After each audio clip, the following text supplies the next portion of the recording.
Most of us want to win. Whether it's in our careers, relationships, or personal ambitions, victory feels like the end goal. It's easy to believe that success is the ultimate marker of a fulfilling life. But Marcus Aurelius, one of history's greatest philosophers and Stoic minds, might challenge this belief. What if winning isn't the answer? What if, instead of chasing success at all costs, we're better off learning how to lose? In fact, Aurelius might tell you to lose. Let me explain. My journey into understanding failure began on a rainy afternoon, surrounded by rejection letters and shattered dreams. I was 28, and my carefully constructed life plan had just spectacularly collapsed. Every achievement I'd chased seemed to slip through my fingers like water, leaving behind only the bitter taste of inadequacy. It was in this moment of despair that I discovered Marcus Aurelius, a Roman emperor who would fundamentally reshape my understanding of success, failure, and what it means to truly live. Marcus Aurelius wasn't just another philosopher sitting comfortably in a luxurious palace. He was a leader pushed into one of the most challenging periods of Roman history, managing wars, political intrigue, and personal tragedy while attempting to govern an empire. Yet, instead of becoming hardened or cynical, he developed a philosophy that transformed obstacles into opportunities, defeats into discoveries. His first lesson cut straight to the heart of our modern obsession. Winning isn't everything. In fact, our relentless pursuit of external validation often blinds us to what truly matters. We create complicated narratives around success, promotions, social media likes, financial freedom, believing these are the markers of a meaningful life. But Aurelius saw through this illusion, understanding that true worth comes from something far deeper: our character, our response to life's challenges.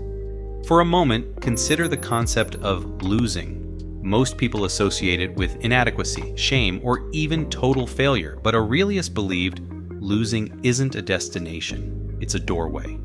Each setback strips away our protective layers, revealing our authentic selves to the most important person on this planet, ourselves.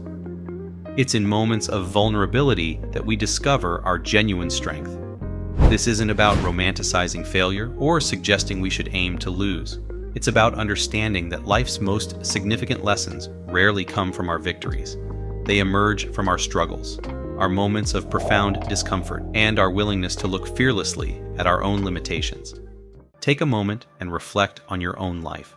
Think about a time when everything seemed to fall apart. Maybe it was a career setback, a relationship ending, or a personal dream dissolving before your eyes. In that moment, you likely felt defeated, lost. But looking back now, can you see how that experience reshaped you? How it pushed you towards growth you couldn't have imagined in the midst of your pain? Aurelius captured this beautifully when he wrote, "The impediment to action advances action. What stands in the way becomes the way." It's a powerful lesson that transforms our understanding of obstacles. Instead of seeing challenges as roadblocks, we can view them as teachers, as precise instruments designed to chisel away our false expectations and reveal our true potential. Fear plays a massive role in how we perceive failure. We're not actually afraid of losing, we're terrified of what losing says about us. But Aurelius understood that these fears are almost always worse than the reality. We are more often frightened than hurt, he wrote, and we suffer more from imagination than from reality. How many opportunities have we missed because we've been paralyzed by imagined consequences? How many authentic experiences have we avoided to maintain a false display of success? The turning point comes when we shift from external validation to internal integrity. Success stops being about what others see and starts being about who we become in the process. It's about cultivating virtues like courage, resilience, and compassion, qualities that can't be measured by traditional metrics, but profoundly define our human experience. This doesn't mean we stop trying or lower our ambitions. Instead, we redefine achievement. We measure success by our growth, our capacity to learn, our willingness to remain vulnerable and open in a world that constantly demands we become hardened and defensive. There's a moment in your early 30s that nobody warns you about, a subtle psychological shift that feels both terrifying and liberating. It's not a single event, but a gradual awakening. The ambitious certainties of your 20s begin to dissolve, revealing a more complex landscape of self-understanding. Imagine standing at the intersection of expectation and reality. The carefully constructed roadmap you once believed in, the linear progression of career, relationships, personal achievements, starts to look less like a precise navigation chart and more like an abstract painting, scattered, unpredictable, surprisingly beautiful. In your 20s, success felt like a clear equation. Collect credentials, chase promotions, build a perfect Instagram page. But something changes as you grow older. The facade begins to crack, not from failure, but from a growing awareness of complexity. Take my good friend Sarah, for example, a marketing executive. On paper, she was the perfect example of success. Impressive job, beautiful apartment, perfect social media presence. But during a late-night conversation, she confessed something extreme. "I've achieved everything I thought I wanted," she said, "and I've never felt more disconnected from myself." Her story isn't unique. It's a collective experience of a generation realizing that external markers of success are hollow performance scripts, not genuine life narratives. Marcus Aurelius understood this psychological landscape centuries before our modern existential crisis. He recognized that true growth happens not in moments of triumph, but in periods of profound uncertainty. He would remind us, the obstacle is not the enemy. The obstacle is the way. Your challenges are not interruptions of your path. They are your path, the path to freedom and peace. Freedom, in the Stoic sense, isn't about winning. It's about detachment from the need to win. It's about living authentically, responding to life's challenges with dignity, maintaining your core values regardless of external circumstances.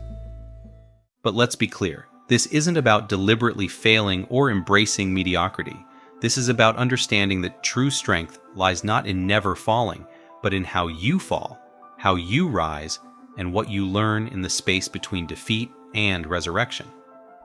For example, take the Silicon Valley startup narrative, a modern myth of success that our society glamorizes. Young entrepreneurs are celebrated for working 80-hour weeks, sacrificing personal health, relationships, and mental well-being in pursuit of the mythical unicorn company.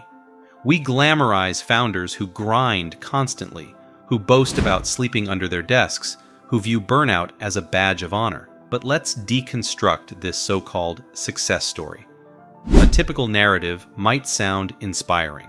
A 25-year-old developer raises $10 million in venture capital, launches a tech platform, and becomes a media icon. Magazines profile their incredible journey. Conference stages showcase their relentless determination. The story seems perfect until you look beneath the surface. What's rarely discussed is the human cost. The founder's physical health deteriorates, chronic stress, anxiety, and depression. Relationships crumble, personal passions are abandoned. The very success becomes a golden cage of constant performance and external validation. Marcus Aurelius would see this not as achievement, but as a profound loss of self. True success isn't about external metrics, venture capital raised, media coverage, or company valuation. It's about maintaining your integrity, your health, your fundamental human connection. The revolutionary act isn't raising millions. It's having the courage to define success on your own terms. To recognize when a path, no matter how glamorous it appears, is actually leading you away from your authentic self. In this narrative, losing might mean walking away from a potentially lucrative startup to preserve your mental health. It might mean prioritizing relationships over relentless productivity. It might mean choosing balance over the narrow, destructive definition of success that our current culture promotes. This isn't failure. This is wisdom. This is liberation.